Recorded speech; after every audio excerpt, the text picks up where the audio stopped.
And here we are in part 2 of Nurturing a College or University Game Club. You've got to keep people coming to the meetings. So ask yourself, why do students come to game clubs? Well, clubs are quite social, and that can be a good reason. The attendees get to play lots of different games without buying them, which is why most clubs try to have a library of games. But mostly it's habit. And of course, there's also meeting new people sometimes. Habit is where it's at. People are creatures of habit. You want them to say to themselves, "It's Friday, so I'm going to the game club." You want it to be automatic. Big gaps with no meeting, like 3 weeks in a row, can kill this habit. You need to reinforce the habit by communication. Inevitably, the effects of schoolwork are going to be, as the semester or quarter passes, attendance is going to tend to decrease. More and more people have to spend time studying, or worse, they drop out. It happens. So attendance late in the term may be half or less what it was early in the term. The highest attendance is almost always at the first meeting. Continuity comes from the membership in general, but especially from officers. When you're starting out, it helps a lot to have a few comrades so that you know there will be more people at the meeting than just yourself. For communication, Facebook works well. Most schools also will provide free access to an email listserv, or you can use something like Google Groups or Yahoo Groups. You should use both methods if possible, because there are some people who don't do Facebook and some people who don't do email. You have to push the word out to people because many won't go and get it. Ideally, you should send a summary of what happened at each meeting, how many were there, where it was, what was played, with a reminder of the next meeting going out in midweek. Officers are the key for game clubs. You need officers to connect to the student government. You need to have them arrange for a place to meet, which is probably the most important thing. You need them to publicize meetings, and you need to have them deal with the money, if any.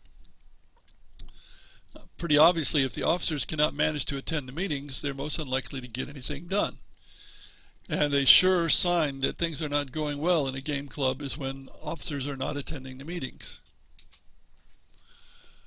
Who are most likely to be good officers? Well, the people who come to the most of the meetings are the obvious ones.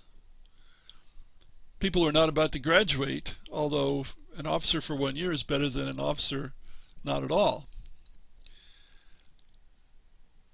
Keep in mind, in small clubs, officers are frequently co-opted. That is, the current officers ask other people to become officers for the next year. People are less likely to volunteer than to say yes if asked. Now, the best thing is if somebody volunteers, but that doesn't always happen. So, get the nominations dealt with before the election meeting, assuming you have a Democratic club. Not all are. You don't even need official officers, however, if you're not trying to get student government funds and if you have a meeting place that doesn't rely on being an official club. What you need is someone in charge. If everyone recognizes that person is in charge and that person is active, that's what matters. Furthermore, if somebody is willing to do something for the club, create an officer position for them if no official position is open. RPG coordinator, collectible card game coordinator, whatever.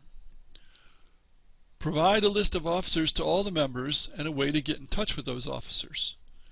Communication is important. Now I'm going to read this quote from Gary Janice or Geniessa, I'm afraid I don't know how to pronounce it, about a problem that always occurs in clubs. Quote, "Many clubs I've been in, tabletop and otherwise, are made up of followers. People who want to show up and enjoy the benefits without doing any work. If people want well-led, well-organized clubs and don't find them, it is partially on them to step up and make it happen. Yes, it's great to find a garden already well tended and in bloom, but people also need to take responsibility for nurturing the gardens they want to see grow." Unquote. This needs to be conveyed to the members occasionally, and this is also why sometimes you ask people to be officers, because they don't think of themselves as officers until somebody asks them. And we'll have more in part 3.